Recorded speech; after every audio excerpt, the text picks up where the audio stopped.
Hey everyone, and welcome back to the English Learning Podcast, the place where we help you become confident, clear, and natural English speakers, step by step. I'm your host, Jason. And I'm Julia. We're so happy to have you here with us today. Whether you're listening from your home, on the bus, or during a break, thank you for joining us. Today's episode is a special one.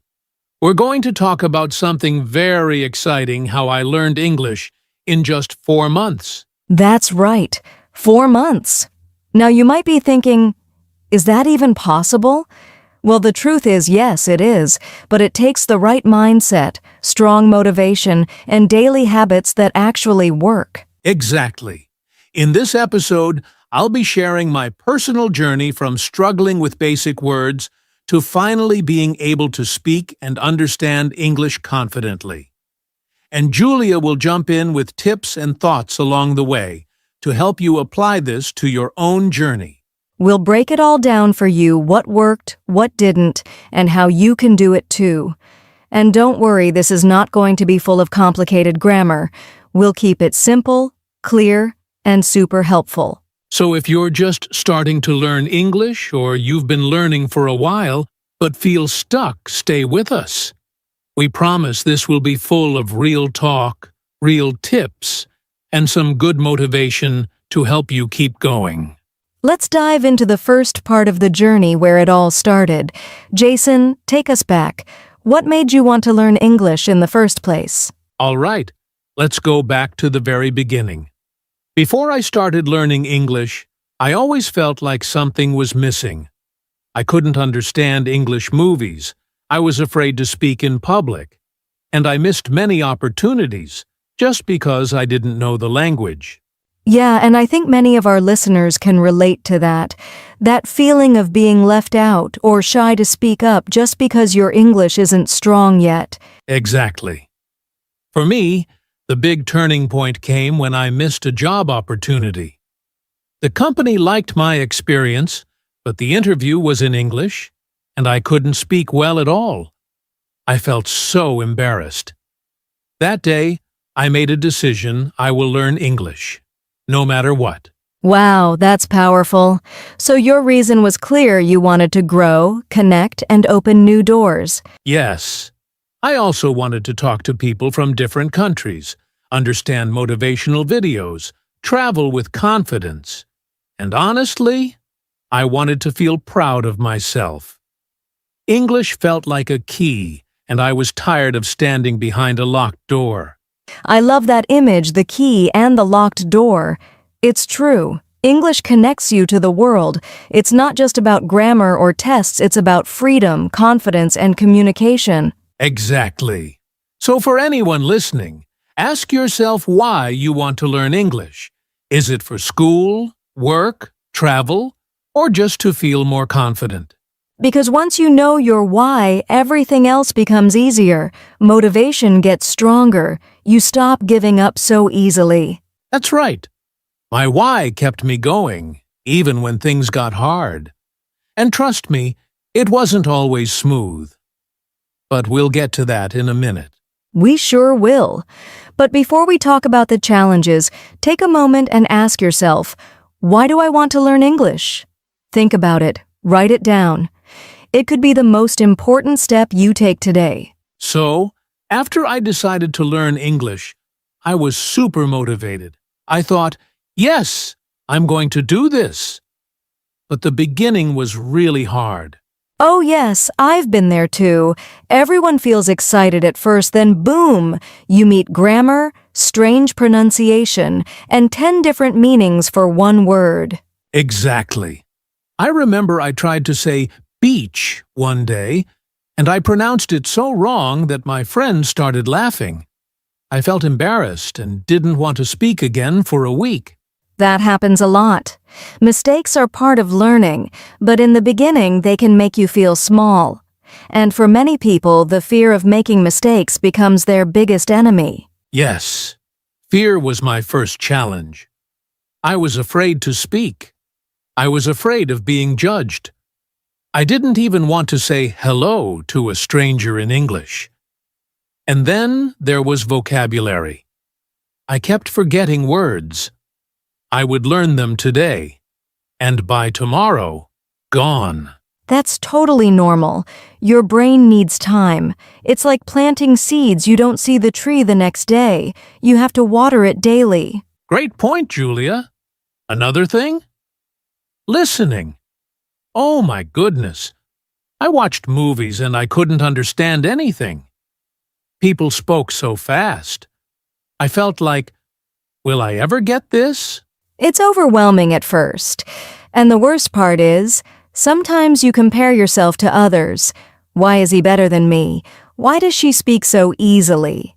But every learner has a different story and speed. So true. I made that mistake comparing myself. But now I tell learners don't compare. Just improve a little each day. And back then, my biggest challenge was feeling like I wasn't good enough. That's such an important thing to say, Jason. So many learners think they're bad at English, but they're not. They're just new to it, and new things take time. Exactly. So to everyone listening, it's okay to struggle in the beginning. That's normal. You're not alone, and it doesn't mean you'll fail. It just means you're learning something new, and that's brave. Beautifully said. The beginning is tough, but it doesn't stay that way. Once you get through those first few weeks, things really start to change. And that's what we're going to talk about next, how I created a system that actually worked, and how I improved step by step, month by month. So, let's start with month 1.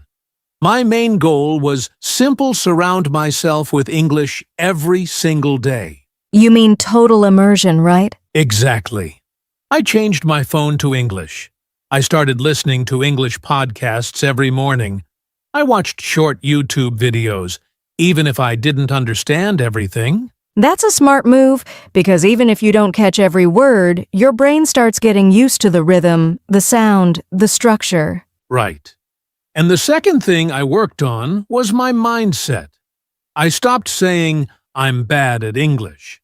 I replaced that with, I'm learning. I'm getting better every day. That's powerful. Words you tell yourself matter. Believing that you can learn is the first step. And I kept a journal in English. Very simple. Just 2 to 3 sentences a day. For example, today I listened to a podcast. I learned 5 new words. That helped me feel progress. In the second month, I focused on vocabulary and listening. I made it a habit to learn 10 new words every day, but only useful words. What do you mean by useful words?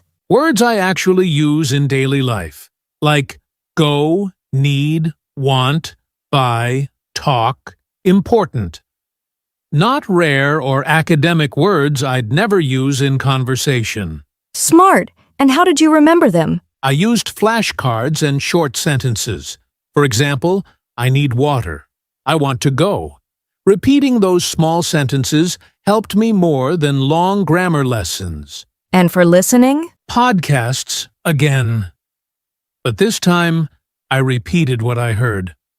I paused after each sentence and said it aloud. It felt silly, but it trained my ears and my mouth at the same time. In month 3, I finally started speaking a lot. I found language exchange apps where I could chat with English speakers.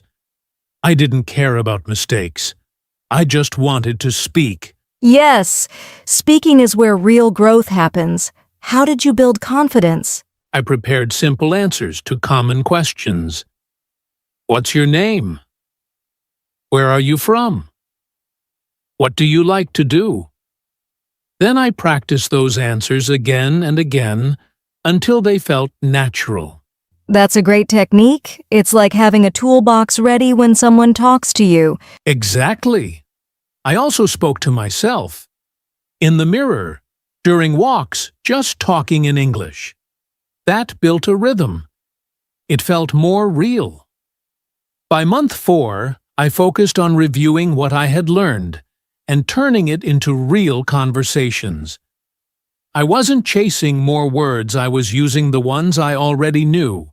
That's a key point. Many learners think they need more and more new words, but actually, using what you know is more powerful. Absolutely.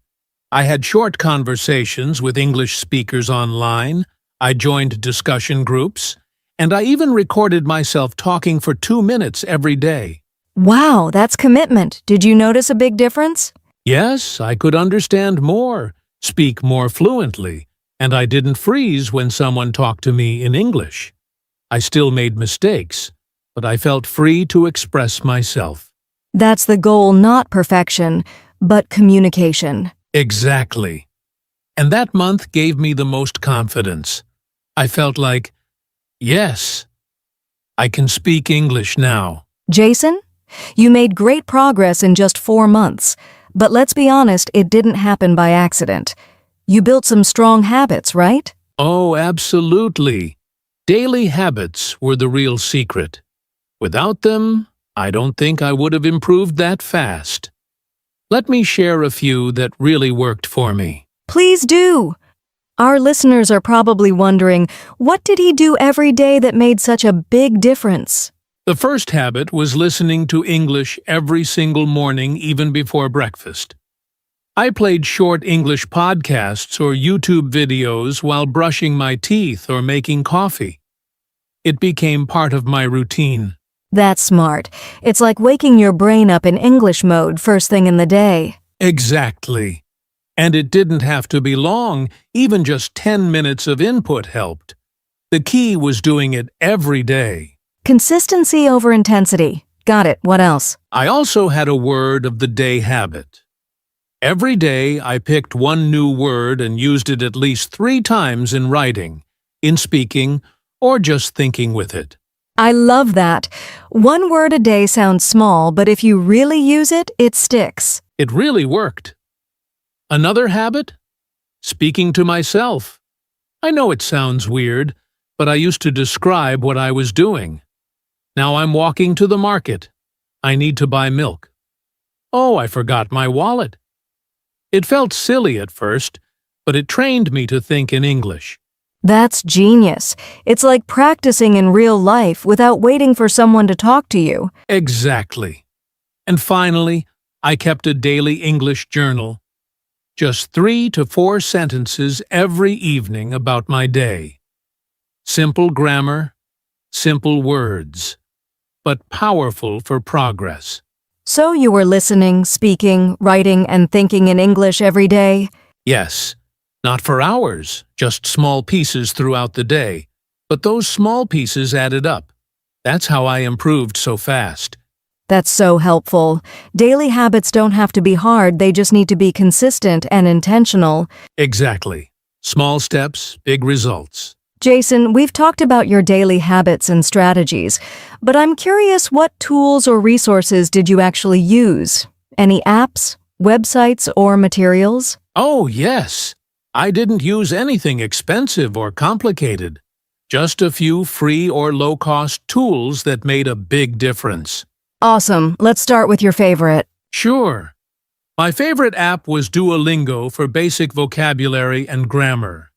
It's fun, and I used it during breaks like waiting for the bus or standing in line. It's great for short practice bursts. What about listening? For listening, I used Spotify and YouTube.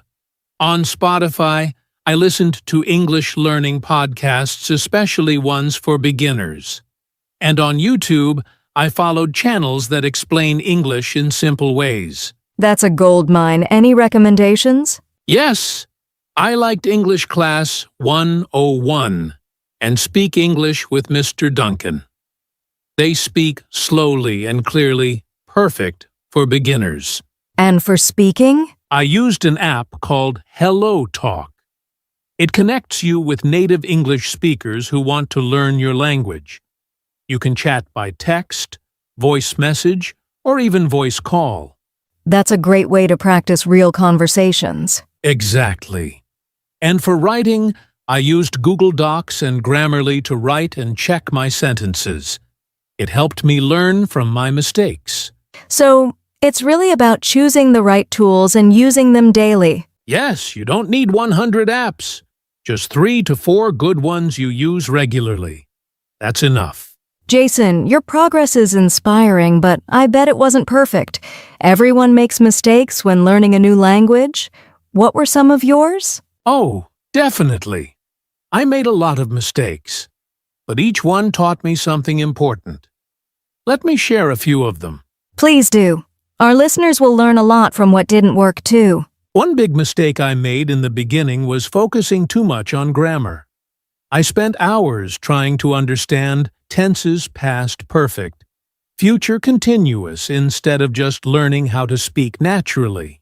Yes, that happens a lot. People try to be perfect and end up stuck. Exactly. I learned that communication is more important than perfection. It's okay to say, "He go to school" at first. People still understand you. Fluency grows with use. So true. What was another mistake? Another mistake was comparing myself to others. I would watch someone speak English fluently and feel discouraged, like I'd never be that good. That's such a common feeling, but everyone's learning journey is different. Exactly. I learned to compare myself only to my past self. If I was better today than last month, that was a win. That's a great mindset. Any other lessons? Yes, I also waited too long to start speaking. I thought I needed to prepare more before having conversations. But the truth is, the best preparation is practice. Amen to that. Make mistakes, laugh at them, and keep going. Absolutely. Every mistake taught me how to improve. That's how we grow. Jason, after all your experience, what advice would you give to people just starting to learn English? Great question, Julia. The first advice is, don't be afraid to make mistakes. Mistakes are part of learning. Speak as much as you can, even if it's imperfect. That's so important.